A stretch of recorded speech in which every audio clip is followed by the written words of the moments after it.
BTC TET Post Graduate आरो Graduate Teacher नि registration लिंकआ active जाबाय लोगोफोर।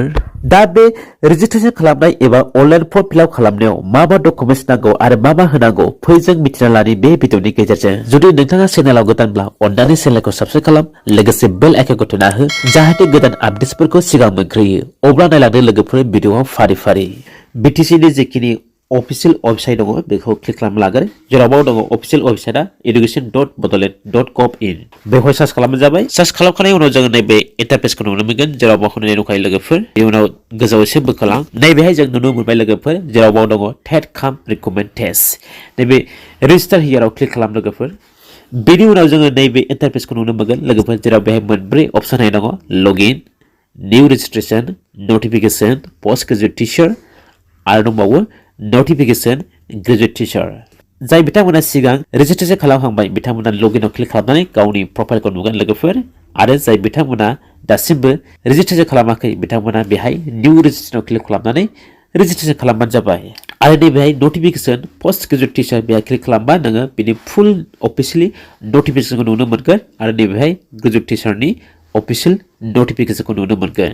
दा आङो नैबे न्यू रेजिस्ट्रेशनआव क्लिक खालामसै लोगोफोर आरो बे थांनानै आङो रेजिस्ट्रेशन खालामनायखौ खोन्थालांसै फारि। अब्ला आं क्लिक खालामबाय। बेनि उनाव जोङो नैबे इंटरफेसखौ नुनो मोनगोन जेराव होनाय दं लोगोफोर name, email ID, phone number, password आरो कनफार्म पासवर्ड। बेहाय नोंनि नामखौ लिरनांगोन लोगोफोर लोगोसे गाहायाव नोंनि इमेल आईडी बेनि उनाव फोन नम्बर बेनि उनाव पासवर्ड क्रिएट खालामनांगोन नोंनि गोसो बायदियै। अब्ला बेहाय आं आंनि नामखौ लिरना लानोसै लोगोफोर। बेहाय आं गासिखौबो फिल आप खालामखांबाय लोगोफोर। दानिया नैबेयाव क्लिक खालामबानो जाबाय रेजिस्टाराव।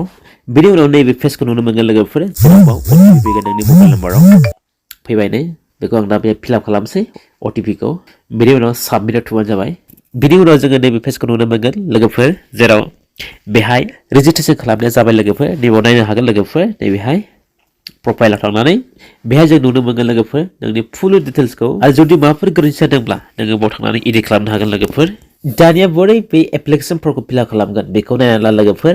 नैबाव जोङो डैशबोर्ड आरो जब नुदों लोगोफोर। नैबे जबाव क्लिक खालामनो जाबाय। बे जबाव थुनाय लोगो जोङो नैबे पेजखौ नुनो मोनगोन लोगोफोर जेराव होनाय दङ सिरियाल नाम्बार 1 आरो 2। 1आव दङ पोस्ट ग्रेजुएट टीचर जेराव बिनि भेकेन्सिया दङ 141 भेकेन्सि आरो सेकेन्डआव दङ ग्रेजुएट टीचर बाव दङ गासै post 1472 vacant post graduate teacher.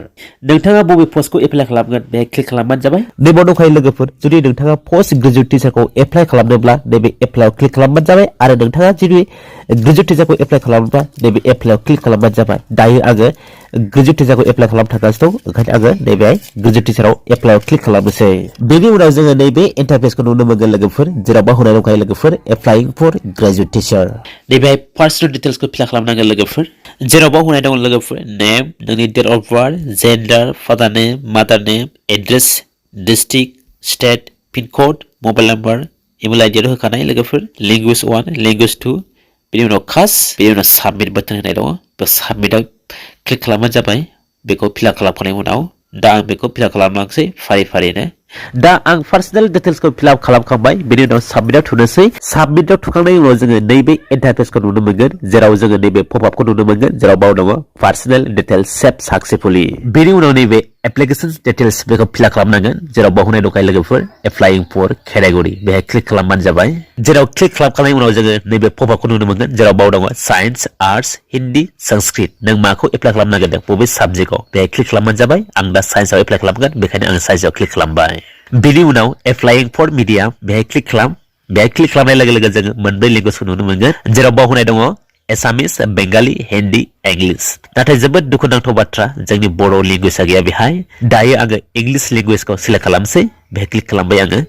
बे मिडियामाव जेबो कनफिउसन नङा लोगोफोर बेयो कुइसन पेपारनि मिडियाम जागोन लोगोफोर। माने कुइसन पेपारखौ जोङो नैबे मोनब्रै लेंगुवेजआव नुनो मोनगोन जेराव एसामिस, बेंगालि, हिन्दी, इंलिश लेंगुवेजआव जों नुनो मोनगोन। बेनि उनाव दङ एग्जामिनेशन डिस्ट्रिक्ट गावबा गावनि डिस्ट्रिक्टखौ सिलेक्ट खालामबानो जाबाय। आङो चिरां डिस्ट्रिक्टखौ सिलेक्ट खालामबाय। बिनि उनाव दङ आसाम टेट, सि टेट, बि टेट नि रल नाम्बार जुदि नोंथांनाव दङब्ला बाव होनांगोन लोगोफोर गैयाब्ला होनांगोन जेबो नङा बियो। आरो नैबावबो आसाम टेट, सि टेट, बि टेट सार्टिफिकेट नाम्बार होनांगोन बेहाय जुदि नोंथांनाव आसाम टेट बा सि टेट बा बि टेट नि सार्टिफिकेट दंब्ला। बि टेट माने बड'लेण्ड टेटनि जागोन बे बिटिआर नि।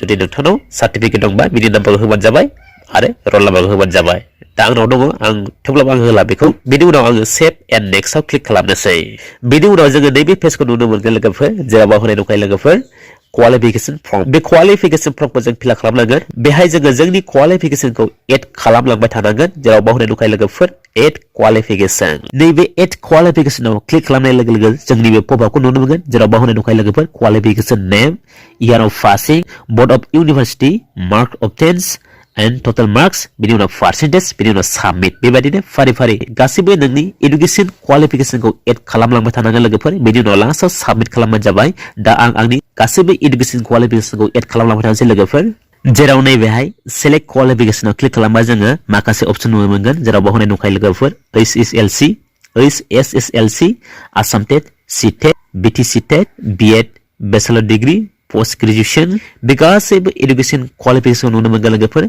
मोनसेनि उनाव मोनसे फारि फारि एड खालामलांबाय थाबानो जाबाय बिनि उनाव लास्टआव सबमिट खालामनांगोन बिनि उनाव गासैबो एडुकेशन क्वालिफिकेशनखौ एड खालामखांनायनि उनाव नेक्स्टआव थु दा आङो नेक्स्टआव थुबाय नेक्स्टआव थुखांनायनि उनाव जोङो नैबे इन्टारफेसखौ नुनो मोनगोन जेराव बेहाय होनाय दं लोगोफोर माखासे एटाचमेन्ट फर्म जेराव होनाय दङ फार्स्टआव पासपोर्ट साइज सेकेन्डआव HSLC एडमिट कार्ड थार्डआव दङ HSLC marksheet HSC admit card HSC marksheet बिनि उनाव दङ आदार एडमिट कार्ड जुदि नोंथांनाव एक्सट्रा एडुकेशन क्वालिफिकेशन दंबा बिनि एडमिट कार्ड आरो बिनि मार्कशीटखौ आपल'ड खालामबानो जाबाय बिनि उनाव दङ caste certificate PRC disability certificate जुदि नोंथाङा डिसेबिलिटी बा डिसेबिलिटी सार्टिफिकेट होनांगोन बिनि उनाव दं 11 आव एक्स सार्भिसमेन सार्टिफिकेट जुदि नोंथाङा एक्स सार्भिसमेनब्ला बे सार्टिफिकेटखौ होनांगोन 12 आव दङ BTC रेसिडेन्शियेल सार्टिफिकेट जुदि नोंथांनाव BTC रेसिडेन्शियेल सार्टिफिकेट गैयाब्ला कर्टआव थांनानै एफिडेभिट खालामबानो जाबाय आरो बेखौ उनाव साबमिट खालामबानो जागोन 13 आव दङ NCC सार्टिफिकेट 14 आव दङ सिगनेचार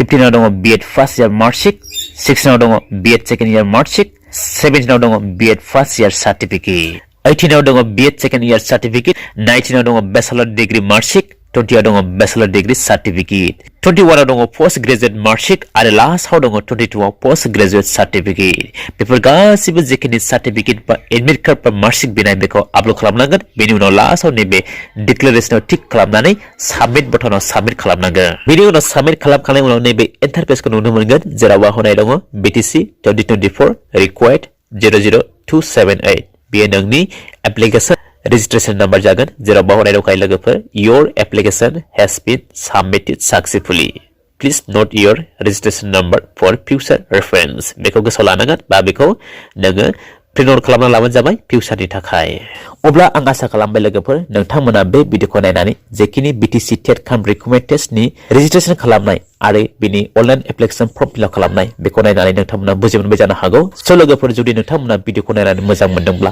अननानै आंनि भिडिअखौ लाइक खालाम आरो नोंथाङा चेनेलाव गोदानब्ला अननानै आंनि चेनेलखौ साबस्क्राइब खालाम स' लोगोफोर दिनैनि भिडिअआ एसेखिनियासै थेंक इउ फर वाचिं माय भिडिअ